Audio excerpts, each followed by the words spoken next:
Encargué, Gerard, previo a tu intervención, hacer un preámbulo. Yo iba ya por los derechos de los servidores públicos, etcétera, etcétera. Lógicamente, tú vas a dar la introducción. Y permíteme, Sí, claro, señores, claro. permítame entonces, le voy a pasar a Gerard, no sin antes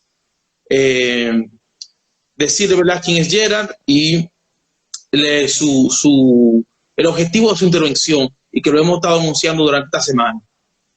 Entonces, Gerard Medina, abogado, experto en derecho de la administración pública, derecho bancario y financiero. Entonces, él nos va a hablar, y siempre en Strategy nos preocupa que las personas que intervengan, al margen de tener las especialidades, tengan la práctica, porque son ellos los que van a decir de manera puntual, miren, en la práctica lo que se hace es esto, y se hace de tal o cual manera, y eso es lo que la persona necesita saber, porque de teoría y de procedimientos judiciales sabemos los abogados, pero cuando la persona se enfrenta a la situación como tal, ahí que necesita saber qué hago en esta situación puntual, qué hago, a qué abogado busco y cómo lo hago. Entonces, de esto ya no va a servir. Gerard, pues el Sí, podio es de usted. sí, gracias. Buenas tardes, estimados. Como ya Anderson bien dijo, mi nombre es Gerard Medina. Para mí es un privilegio hoy en día estar aquí compartiendo con ustedes y servir como conferencista a esta firma de abogados tan prestigiosa y tan novedosa como lo es Strategy. Más que orgulloso me siento privilegiado por la ocasión. Nuevamente reitero mis Gracias. gracias.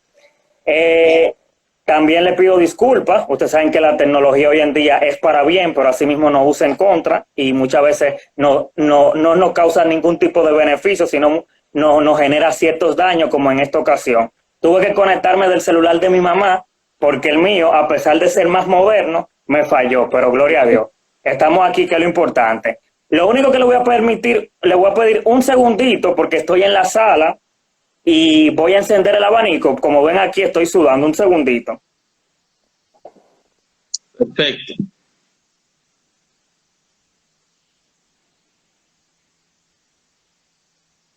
Bueno, pues lo que sean, un saludo, Lauri, y a todos que han integrado.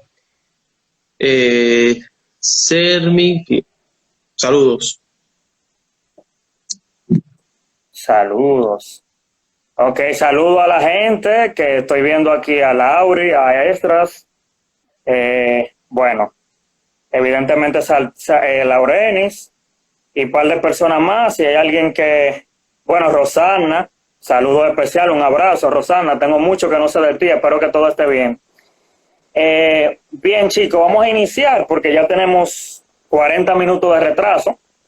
Pero nada, vamos a optimizar el tiempo, vamos a tratar de resumirlo y vamos a tratar de que esto sea dinámico. Así que cualquier asunto que no entiendan durante mi exposición, le voy a pedir que por favor me lo hagan saber para yo repetirlo otra vez.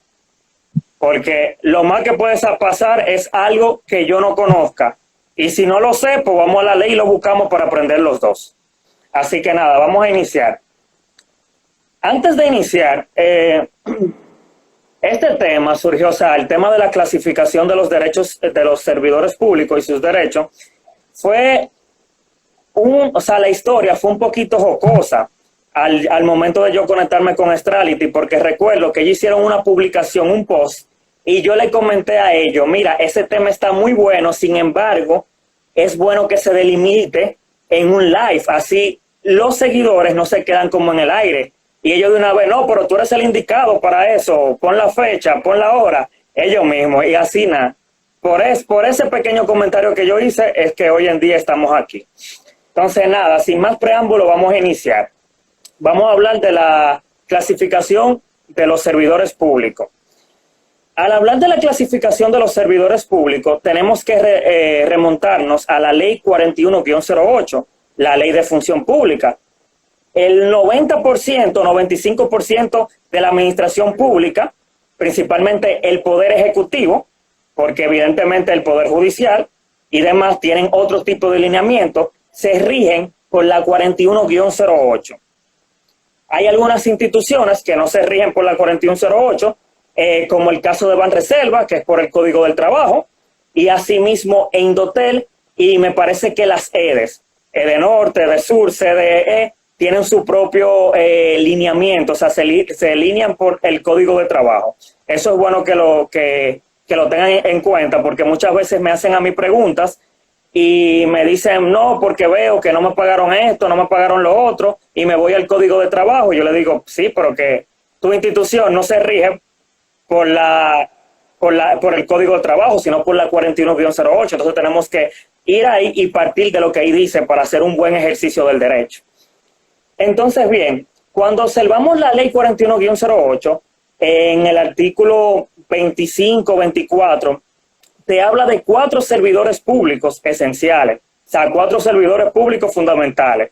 Tenemos lo que son los servidores públicos de libre nombramiento y remoción, tenemos los servidores públicos de carrera, tenemos los servidores públicos de estatuto simplificado y por último tenemos los servidores públicos temporales. Ahora vamos a clasificar, vamos a hablar sobre cada uno de ellos. Bien, empezamos con los servidores públicos de libre nombramiento y remoción. Estos servidores públicos son aquellos incumbentes, aquellos servidores que ostentan un cargo bastante alto, lo que le llamaban funcionarios, pero ahora le voy a decir por qué el término funcionario no está bien empleado para ellos, porque funcionarios somos todos. A raíz de la ley 41-08, ya todos pasamos a ser funcionarios públicos o servidores públicos. Ya no hay ningún tipo de distinción que este funcionario porque gana más, no. Sino todos somos o funcionarios públicos o todos somos servidores públicos. Entonces, bien, como antes les decía, los servidores públicos de libre nombramiento y remoción son aquellos servidores que son la máxima autoridad de su institución o tienen un cargo sumamente importante. Estos, en su gran mayoría, son nombrados por el presidente de la República Dominicana para que realice funciones determinadas en esa institución. Pero ¿qué pasa? Asimismo, también mayormente se utiliza como por un tiempo determinado. Por eso ven que si, por ejemplo, Anderson Lergur, yo llego a ser presidente de la República Dominicana y lo nombro como... Amén. Lo nombro como director de la Dirección General de Aduanas. Él me puede durar 2 años en esa posición, pero si yo deseo, lo puedo mover a que sea director de impuestos internos. Por eso el libre nombramiento y remoción, porque el presidente de la República juega con eso, a su conveniencia, como él considere que sea más pertinente a los fines de desempeñar una función determinada. Entonces, ese mismo artículo, el artículo 18, nos habla de forma detallada quiénes son los servidores públicos, funcionarios públicos de libre nombramiento y remoción. Los secretarios de Estado o ministros, consultor jurídico del Poder Ejecutivo, el Contralor de la República, superintendentes, etcétera, etcétera. Que no es bueno abundar en eso, sino por el tiempo pueden buscar el artículo 18, ahí se lo define. Ya tenemos entonces la primera clasificación de los servidores públicos, que son libre nombramiento y remoción. Pero ¿qué pasa? En esa clasificación de los servidores públicos de libre nombramiento y remoción, encontramos una subclasificación bien pequeña, que son los cargos de confianza. Y a lo mejor ustedes preguntan, Gerald, ¿qué es eso, cargo de confianza? Es así mismo como su nombre lo dice. Los cargos de confianza son aquellos cargos que por la naturaleza de sus funciones son elegidos por el incumbente de una institución porque éste pone la confianza en esa persona determinada. Por ejemplo, si Laureni llega a ser Contralora de la República Dominicana, evidentemente Laureni conoce a Lauri, que la veo en el live. Laureni sabe que Lauri es una joven brillante, estudió con nosotros, y sabe que tiene las aptitudes y las actitudes para desempeñar un cargo de confianza. Entonces, Laureni designa a Lauri como consultor jurídico de la Contraloría General de la República. Prácticamente esos son los cargos de confianza. Ahí también entran lo que son los asistentes, los secretarios, etcétera, etcétera. La diferencia está que lo de libre nombramiento y remoción lo nombra directamente el presidente de la República a esos incumbentes. Y entonces esos incumbentes son los que nombran a los demás cargos de confianza. Bien, entonces tenemos la segunda clasificación, los servidores públicos de carrera. Bien, los servidores públicos de carrera no son nada más y nada menos que aquellos servidores públicos que entran a la administración pública por un concurso determinado. Es decir, por ejemplo, la Dirección General de Cine necesita un analista legal y le notifica al MAP que abrirá un concurso y sube ese concurso con los requisitos a la plataforma del MAP. Entonces el servidor público interesado o el aspirante a ser servidor público interesado entra y empieza a llenar los requisitos, que un examen, que otro examen, que una prueba oral, que una prueba de CEL. Entonces, si este obtiene la nota requerida o la nota exigida para el cargo, entonces pasa a ser lo que es un servidor público de carrera. ¿Qué pasa? Este servidor dura 1 año en periodo de prueba. Todo servidor público de carrera, una vez gana el concurso y empiezan a trabajar en la administración pública, tienen que durar 1 año de carrera. Ese ruido soy yo, tú. Una llamada que entró ya. Ok, chévere. No, yo me asusté como no veo nada. Bien, entonces, como le decía, los servidores públicos entran por un concurso a la administración pública, toman la prueba pertinente, son como 2 pruebas escritas y una prueba oral más una entrevista, y entonces pasan a ser servidores públicos de carrera, pero primero pasan por un periodo probatorio de 1 año. Bien, entonces tenemos en tercer lugar los servidores públicos de estatuto simplificado. Estos son los servidores públicos que ofrecen servicio en las instituciones, dígase los conserjes, los albañiles, el seguridad, el que limpia, la doñita que me cuela el café. Esos son los servidores públicos de estatuto simplificado que por la naturaleza de sus funciones la ley le designó así como estatuto simplificado. Entonces, tenemos por último los empleados temporales o servidores temporales. Son aquellos que son contratados para que realicen una función determinada en la institución. Dígase, te contrataron a ti para que tú realices por 6 meses un operativo. Entonces te contratan por 6 meses y en ese tiempo ya tu contrato culmina. Pero, ojo, no significa que la administración no puede utilizarte en un mañana, sino que para esa tarea determinada ya culminó tu tiempo. Entonces, nada, vamos a hablar ahora, ya que vimos los 4 categorías de servidores públicos, rectifico, libre nombramiento y remoción, servidores de carrera, servidores de estatuto simplificado y los servidores temporales. Bien, ya que hablamos sobre eso, vamos a hablar un poquito sobre las condiciones de trabajo del servidor público.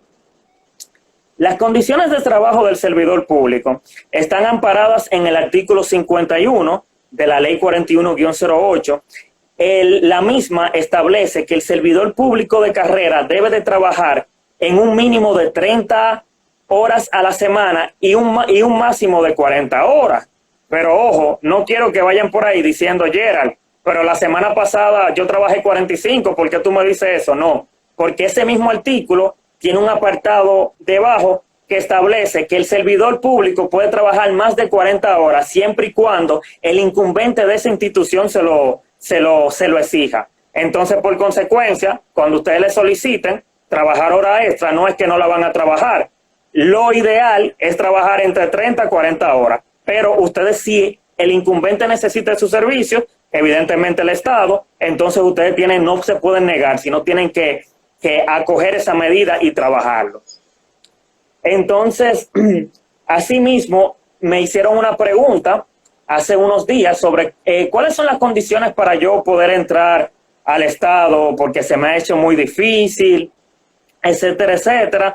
Entonces, la misma ley de función pública, en el artículo 50, establece cuáles son los requisitos. No lo voy a leer para no perder tiempo en eso, pero prácticamente son lo mismo de que estar en plenos derechos civiles y políticos, no haber sido condenado por una sentencia, tener la mayoría de edad, dígase 18 o más años, etcétera, etcétera, etcétera.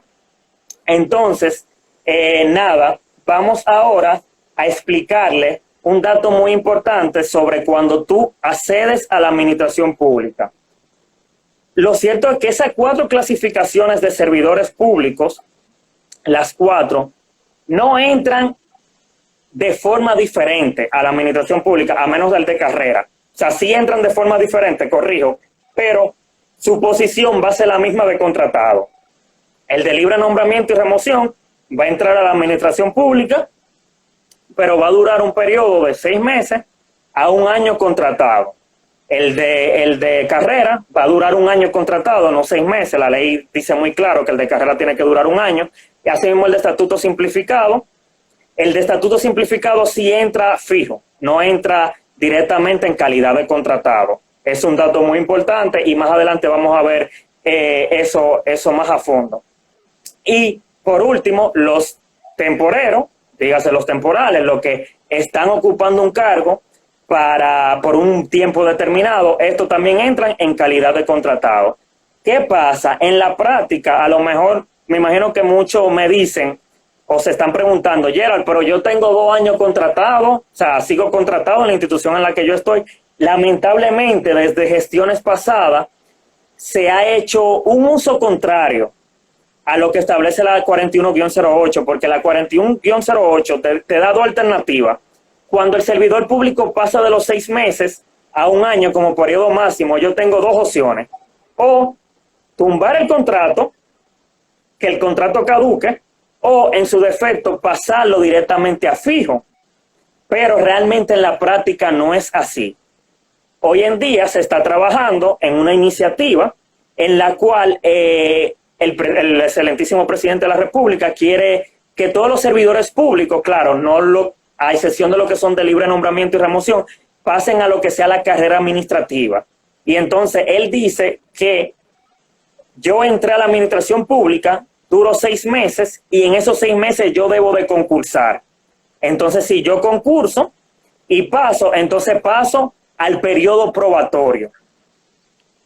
A diferencia de lo que anteriormente vimos, que son 1 año, 2 años, 3 años. Hay personas que conozco que tienen 4 años, están contratados todavía. Entonces, bien, ya que todos sabemos que todos entramos, o sea, cuando entran a la administración pública, lo hacen de forma temporal, y ya sabemos la clasificación de los servidores públicos. Entonces ahora vamos a hablar sobre los derechos que tienen estos servidores públicos, porque hay muchos que dicen de que no, porque si yo estoy en el Estado, no me corresponde salario de Navidad si me desvinculan, o no me corresponde vacaciones si me desvinculan. No, eso no es así. Vamos ahora a ver cuáles son esos derechos que tienen los servidores públicos. Si ustedes quieren, pueden abrir la ley 41-08 en su artículo 56, que empieza hablando sobre estos derechos. Bien, estos derechos están contemplados, como dije, en el artículo 56. Y el primer derecho que habla es el derecho a vacaciones. Un derecho sumamente importante en todo empleado, dígase un empleado público o un empleado privado, porque todo el mundo merece el descanso. Eso es un derecho fundamental. Entonces lo hace de la siguiente manera. De un año a 5 años, el servidor público puede solicitar, o sea, tiene derecho a solicitar sus 15 días de vacaciones. De 5 años a 10 años, el servidor público puede solicitar 20 días de vacaciones. Entonces, de 15 años a 25, el servidor público solicita 25 años de vacaciones, o sea, 25 días laborables. Y de 15 años en adelante, el servidor público le corresponde 30 días de vacaciones, al amparo de la ley 41-08. Las vacaciones en el Estado tienen una peculiaridad muy importante que en el sector público, en el sector privado no la tienen. Eso es un beneficio que tiene el Estado, y es que son acumulables. Es decir, si a mí me deben vacaciones desde 2020 y yo nada más tomé 10 días, entonces yo puedo tomar 5 días del 2020 y mis 15 días correspondientes al 2021 y ya voy a tomar para el 2021 mis 20 días de vacaciones. Como por ejemplo en mi caso, yo no tomé vacaciones en el 2021, la correspondiente al 2021, sino tomé en el 2021 la correspondiente al 2020. Por consecuencia, cuando yo me voy de vacaciones, ya yo lo solicité 15 días laborables del 2021 y 15 días laborables del 2022. Eso es una peculiaridad que tiene el Estado con la que uno puede jugar mucho porque te dan ese beneficio. Entonces, otros de los beneficios que tiene el servidor es la licencia.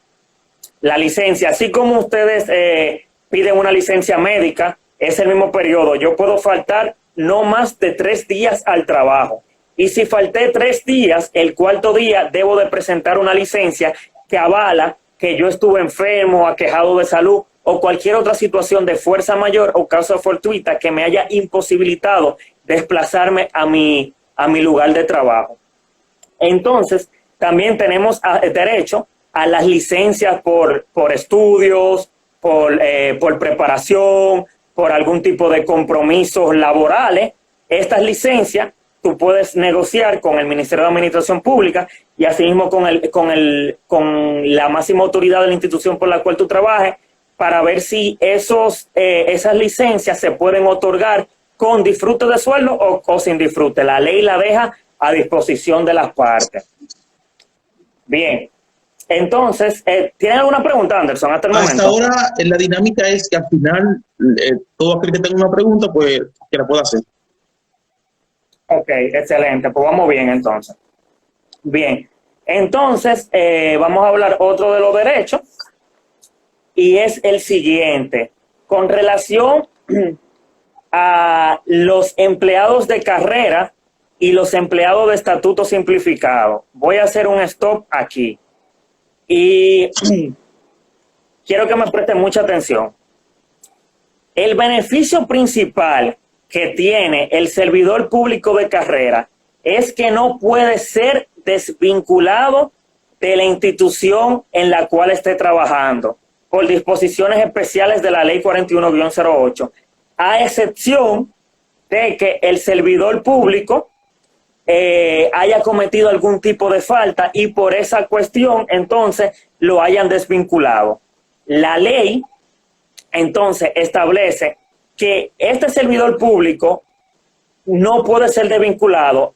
Lo que debe de ser en un cambio de gestión, por decirlo así, debe de ser removido a otra institución o a otra posición. Por ejemplo, yo trabajaba en la Dirección General de Pasaporte, estoy de carrera, pertenezco a esta gestión y en 4 años hay un cambio de gestión. Entonces yo, por ser servidor público de carrera, la ley le da una permanencia de función y entonces el servidor público pasa a otra institución que debe de guardar ese cargo o algún cargo parecido.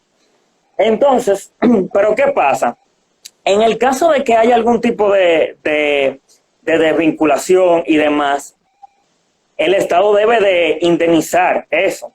¿Y cómo lo indemniza? Bueno, el Estado dice que hay que pagarle un salario por mes y que no exceda a los 18 salarios mensuales. O sea, que no exceda a los 18, un salario por mes y que no exceda a los 18, siempre y cuando haya cumplido un año. Si son 6 meses, entonces 6 meses o menos de un año, lo hacen en fracción. Hacen unos cálculos dependiendo de la fracción y por ahí entonces le otorgan ese pago. Entonces, el servidor público de estatuto simplificado, a pesar de ser un servidor público que no tiene una función, que no tiene una función de permanencia, como lo es el servidor público de carrera, tiene una peculiaridad que pocas personas funcionan, y es que a estos servidores públicos, por disposiciones especiales de la ley, el Estado debe de indemnizarlo. Asimismo, como los servidores públicos de carrera, un salario mensual que no exceda los 18 salarios. Ojo con esto, servidores de carrera y servidores de estatuto simplificado tienen los mismos derechos al momento de ser indemnizados. La diferencia está que el servidor público de carrera tiene la función de permanencia, sin embargo el estatuto simplificado no, pero no se va con una mano adelante y otra atrás. Por ejemplo, cuando hubo el cambio de gestión, yo conozco muchos servidores de estatuto simplificado o servidores de estatuto simplificado, que estos servidores lo desvincularon y estaban asustados porque pensaban que no le correspondían salario, que no le iban a pagar sus vacaciones, etcétera, etcétera. Y yo le dije a cada uno de ellos, no, yo le decía a ellos, no, a usted sí le corresponde sus derechos, le corresponden sus derechos adquiridos por disposiciones previamente establecidas en la ley 41-08, dígase la Carta Magna de la Administración Pública. Cuando yo le decía eso a ellos, se ponían contentos porque sabían que no se iban a ir con una mano adelante y otra atrás, como anteriormente habían dicho. ¿Qué pasa? Los empleados temporales, ¿qué derecho tienen? Bueno, la ley de forma clara te dice que cuando su contrato culmina, la institución debe de pagarle a ellos una proporción del salario de Navidad, dígase el salario 13, y asimismo una proporción de sus vacaciones, siempre y cuando haya cumplido 6 meses o más, tiene este derecho. Entonces, como todos sabemos, al momento, por ejemplo, si un servidor público de carrera, si un servidor público no es de carrera, un servidor público un empleado fijo es desvinculado, entonces este tiene los derechos meramente de que son derechos adquiridos, dígase su disfrute de vacaciones en el caso de que no la haya pagado, que no la haya disfrutado, se la pagan, y asimismo su salario o la proporción de este salario de Navidad. Entonces, un dato importante alusivo a otro de los derechos que tienen los servidores públicos es los recursos que están contemplados en el artículo 73, 72, 73, 74 y 75 de la Ley de Función Pública. No hace mención de dos recursos, que son el recurso de reconsideración y el recurso jerárquico. A lo mejor, me imagino que hay no abogados aquí que preguntan, ¿qué son recursos? Entonces, los recursos son las vías de derecho que la parte tienen para atacar, impugnar algún tipo de decisión judicial, algún tipo de decisión administrativa, algún tipo de acto administrativo en el caso de que hayan sido lesionados uno o varios de sus derechos. Esos son los recursos. Entonces, ¿qué pasa? Si a mí como servidor público veo que en un mes no me depositaron un monto correspondiente, yo voy a recursos humanos y digo, pero ven acá, trabajé tantas semanas y mi salario diario son 112 pesos, veo que me hicieron falta 5,000 pesos. Entonces, en ese lapso de tiempo, vuelvo y hago mi reclamación y la administración pública en recursos humanos no me dan la cara, no me dan ningún tipo de respuesta. Yo, por lineamiento, disposiciones previamente establecidas en el artículo 72, puedo interponer mi recurso de reconsideración, que es el recurso que se interpone ante la misma institución que dictó el acto administrativo o esa resolución. Entonces la interpongo y en un plazo de 15 días, una vez se haya notificado la sentencia, o sea, la decisión administrativa. En el caso de que si pasaron estos 15 días, el periodo, el plazo, y la administración no me haya dado ningún tipo de respuesta, entonces yo puedo interponer lo que es un recurso jerárquico. Y a lo mejor ustedes preguntan, ¿y interponer a quién? ¿A un recurso jerárquico? Bueno, a la institución que está por encima de esa institución a la que yo trabajo. Por ejemplo, yo soy servidor público y trabajo en la Dirección General de Aduana. Entonces, sometí mi recurso de reconsideración, no fue acogido, no tuve ningún tipo de respuesta, no tuvo efecto, entonces someto mi recurso jerárquico. ¿Y ante quién lo voy a hacer? Bueno, ante el superior de DGA, que es el Ministerio de Hacienda. Puedo interponer mi recurso jerárquico ante ese órgano superior a disposiciones de la ley. También tenemos al amparo no tan solo la ley 41-08, sino la ley 107-13, que nos habla sobre estos recursos y nos dice el plazo, la forma en la que hay que interponerlo para hacer un buen uso de derecho. Entonces, Y por último, en el caso de que el recurso jerárquico no haya sido acogido, no tenga ningún tipo de respuesta, la ley en su artículo 75 me habla de un último recurso, o sea, bajo estos fines, de un contencioso administrativo ante el Tribunal Superior Administrativo. Puedo hacer este recurso con la finalidad que el tribunal lo conozca y falle a mi favor. Básicamente esos son los derechos de los servidores públicos. Como ven, no es de que tú sales del Estado y sales con una mano atrás. O sea, servidores públicos que no son de carrera tienen derecho a su indemnización por vacaciones en el caso que no hayan sido cobradas, no hayan sido disfrutadas. Asimismo, salario 13. Los servidores que son de carrera y los servidores de estatuto simplificado tienen una indemnización de un mes que no puede ceder a los 18 meses, y asimismo tienen su derecho a vacaciones, o sea, el pago de sus vacaciones, y también asimismo tienen el derecho a su salario 13, entre otras cosas, y recordando que el servidor de carrera no puede ser desvinculado a menos que cometa algún tipo de falta, y entonces, en el caso de que quieran moverlo, lo pueden mover a cualquier otra institución, pero guardando funciones con la naturaleza parecida a la que realizaba anteriormente. Claro, ojo con eso, no digo que en la práctica no se haga, porque conozco personas que fueron abogados y lo han movido y hoy en día están trabajando como secretario o como asistente. No es que eso sea menos que será un abogado, sino que son cargos de naturaleza diferente, que a pesar de que la ley hace disposición de una cosa en específica, vemos que en la práctica se hace otra. Prácticamente esos son los derechos que puedo mencionar rápidamente, los más fundamentales, los que se necesitan más. Y recuerden el uso de la licencia. Si tienen algún tipo de condición médica, ustedes pueden interponer su licencia. Si necesitan hacer algún tipo de estudio internacional, ustedes pueden solicitar con una carta bien motivada al Ministerio de Administración Pública y aprueba esa licencia, porque el Estado invierte mucho en los servidores y le gusta siempre tener servidores competentes, capaces y demás. Prácticamente eso puedo decir a grosso modo. Excelente. Mira, tú sabes que mientras tú hablabas, hubo algunas preguntitas rebote que tengo por acá guardadas, pero antes de yo hacer esa preguntita rápida, yo quiero preguntarte, ¿qué, así de manera práctica, qué consejos tú le das a un servidor público que se enfrenta a una desvinculación? ¿Qué es lo primero que tiene que hacer? Porque hay muchas personas que cometen errores en esos instantes y le violan los derechos en sede de la administración, en sede, es decir, en la institución que le ha desvinculado. Entonces, ¿qué consejo tú le das a esas personas que se ven en esa situación? Ok, lo primero es, una vez tenga mi carta, porque las desvinculaciones las hacen por carta escrita, no la hacen verbal. En la administración pública no se hace de que verbal ha sido todo desvinculado, no. Te dan una carta, a partir del día de hoy dejamos sin efecto su contrato, etcétera, etcétera.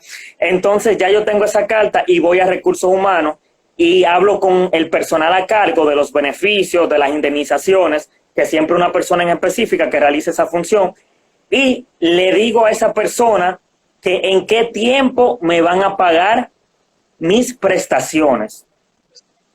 Me dicen, ok, en un plazo de un mes. Veo que pasó ese plazo del mes y no he tenido ningún tipo de respuesta. Voy otra vez porque a uno le gusta salir por la puerta abierta. Yo siempre digo, la conciliación es la regla y el pleito es la excepción.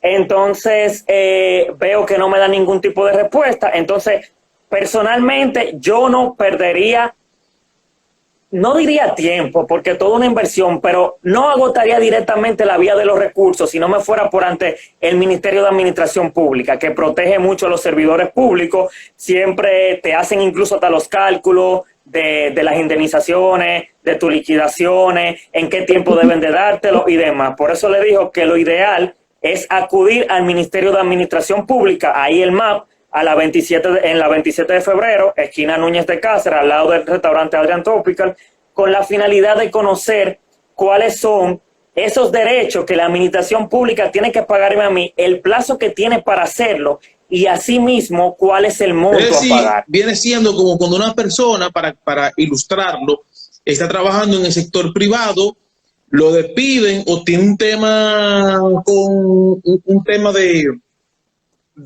que lo quieren sacar del trabajo, va a la Secretaría de Trabajo y allá lo orientan. Entonces, en este caso, es la administración, el MAP, ¿verdad?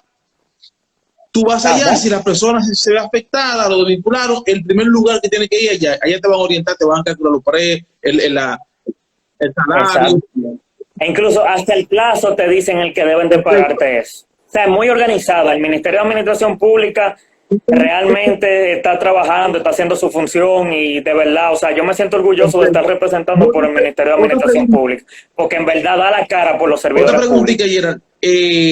como siempre hay una duda respecto al sector público, específicamente para ingresar. Ya tú hablaste del concurso de oposición y todo eso y las reglas que... Pero realmente sí, realmente el proceso de ingreso y la credibilidad para que un dominicano joven quiera ingresar al Estado, o sea, tiene la posibilidad de someter un recurso de oposición que tú dijiste y resultar ser elegido. ¿Qué tan cierto es? Sí, sí. Eso es cierto, tan cierto como que, para no mentir, vamos a ver, bueno, mira, Eric Francisco Abreu Puello es el ejemplo más tangible que tengo, que me llevó a la mente, que estudió conmigo en la universidad, en la maestría, un ser humano excepcional, brillante en el amplio sentido de la palabra, y Eric es empleado de carrera del Ministerio de Trabajo. Eric concursó, agotó toda su fase y quedó dentro de los mejores y por consecuencia lo llamaron. Y Eric hoy tiene casi 3 años en el Ministerio de Trabajo, a pesar de que sufrió un cambio de gestión, pero su permanencia, su función de permanencia no fue afectado. Entonces le pongo ese ejemplo porque Eric, que yo sé que se fajó, que estudió bastante para ese examen porque lo conozco, él lo consiguió. Asimismo, cualquier otra persona lo puede conseguir. Lo que hay es que prepararse bien, estudiar para los exámenes e ir con la mente positiva y dejar de pensar en que como que no, que eso está arreglado, que eso nada más entran los hijos de política. No, señores, ganar un concurso de carrera no es fácil. Hay que fajarse a leer, hay que fajarse a estudiar y demás. Y nada, o sea, lo que le digo que sí se puede y que lo que hay que concursar. Yo personalmente, valga la redundancia, recomiendo que participemos en concursos mejor que tratar de entrar a la administración pública porque un amigo me entró o porque un vecino me entró, porque algún familiar me entró. Claro, si ustedes tienen la oportunidad, no es que ustedes van a cerrar los brazos y van a decir que no quiero entrar a la administración pública, estoy esperando un concurso, pero lo que les digo es que ya que ustedes accedieron a la administración pública, ya son servidores públicos y se abre algún tipo de concurso, ustedes deben de participar en ese concurso por los beneficios ya previamente dichos y sobre todo por la permanencia de funciones que da la carrera administrativa. Perfecto, en el Estado. Entonces la última pregunta, que engloba 3. Trata a ver si para que tú la puedas retener. Mira, una persona que preguntó si alguien que no sea tu supervisor inmediato, tu jefe inmediato, te puede evaluar. Ajá. Es decir, tú estás en una X institución y tú respondes a un jefe, ¿verdad? Para poner en contexto, tú respondes a tu jefe inmediato sin... si hay la posibilidad que el que te evalúe no sea el jefe inmediato, sino otro. Ok, sí, muy buena pregunta, muy interesante. Me imagino que eso tuvo que ser un servidor público que pasó por esto, pero no. A los fines de la evaluación de desempeño, que es una evaluación exigida por el Ministerio de Administración Pública para ver cómo están los servidores públicos a nivel nacional, para ver cómo están funcionando, cómo están las instituciones, cuáles son sus capacidades y sus actitudes, exige que quien debe de evaluarte a ti es tu supervisor o superior de inmediato. No te puede evaluar que un tercero. Y si lo hizo, entonces realizó un uso contrario a lo que establecen las disposiciones previstas por el MAP. Estas evaluaciones son 2 veces al año, cada 6 meses, y evidentemente si tú sacas una puntuación por encima de 85 puntos, la administración, o sea, el MAP, a través de tu institución, te dan un bono de desempeño. y eso ayuda a que los servidores siempre trabajemos extra. A mí me motiva mucho eso, porque que te digan a ti, Anderson, no, que si tú me sacas 85 puntos o más, cada 6 meses yo te voy a dar, por ejemplo, 50,000 pesos. ¿Tú entiendes? O sea, eso te va a permitir a ti, a tú hacer un trabajo increíble, independientemente de que uno quiera servir y que uno le guste el Estado y que uno le sirva a la patria, pero el dinero todos lo necesitamos y esos son motivos, esos son pequeños nuggets que se usan en economía, entonces se usan en la administración pública para entonces determinar o para ayudar a que los servidores públicos siempre hagan un buen para trabajo. no olvidar esta última pregunta que me hicieron, porque si no nos van a matar, es qué hacer o cómo manejarse en una situación donde el servidor público se vea hostigado a abandonar el puesto o la posición. Es decir, cómo enfrentar el hostigamiento, qué papel juega el MAP respecto al servidor público cuando está siendo hostigado, es decir, que está siendo molestado, lo cambian de posición, lo mueven para que él tenga que irse por sí solo. Esa es la última pregunta. Exactamente, muy buena pregunta. Lo primero es que antes de ir al MAP, yo siempre le digo, siempre la conciliación, la regla, el pleito es la excepción. Entonces, lo primero que hay que hacer es ir a recursos humanos y quejarse sobre ese superior que tú tienes de inmediato o sobre ese jefe tuyo para que entonces ellos tomen cartas en el asunto. En el caso de que el encargado, la encargada de recursos humanos no hayan tomado ningún tipo de carta en el asunto, entonces yo me voy al MAP y el MAP entiende que si te están violentando tus derechos, entonces ya el MAP entra y toma carta en el asunto para entonces poner los tipos de lineamientos y parámetros que deben de regir en esa institución. El MAP, como le digo, protege mucho a nosotros los servidores públicos. De verdad me siento sumamente contento por ser representado por un ministerio con tanta ética como el Ministerio de Administración Pública. Gerald, solamente decirte gracias de parte de Strategy por la participación genial, clara, precisa. Las personas siempre quieren identificarse con su problema para tratar de resolverlo con cualquier exposición, una intervención de una persona que maneje el tema. Entonces, gracias a las personas que participaron, ingresaron, que hicieron su pregunta. Ustedes saben que nos pueden seguir en Strategy y seguiremos compartiendo y trayendo este contenido de alta calidad. Gerald, muchas gracias y éxito. Oh, gracias a ustedes por el privilegio. Realmente me siento orgulloso de poder tener este tipo de conferencias porque uno interactúa, aprende, a pesar de esas preguntas que ustedes hacen, uno pone como que su materia gris a pensar y rápidamente uno lo lleva a la práctica, más de lo que dice la ley. Y entonces es muy bonito, de verdad, siempre estoy abierto y más para ustedes, para los que no conocen. Laurenis y Anderson estudiaron conmigo en la universidad y también fueron ex compañeros míos de trabajo cuando trabajaba en una firma de abogados. Y nada, para mí es un privilegio y gracias por tomarme en cuenta. Y para cualquier otro live, sin ningún tipo de problema, siempre cuenten conmigo. Vamos a aprovechar la coyuntura de hacer una exposición respecto a los servidores públicos 2.0. Entonces, a las personas atentas porque vamos a en lo próximo anunciarlo. Entonces, ok, perfecto. Gracias, perfecto. ahora nos despedimos. A todo el que participó e interactuó, mil gracias y recuerden, síganos en Strategy Abogados. Bye. Sí, gracias, bye. Bye.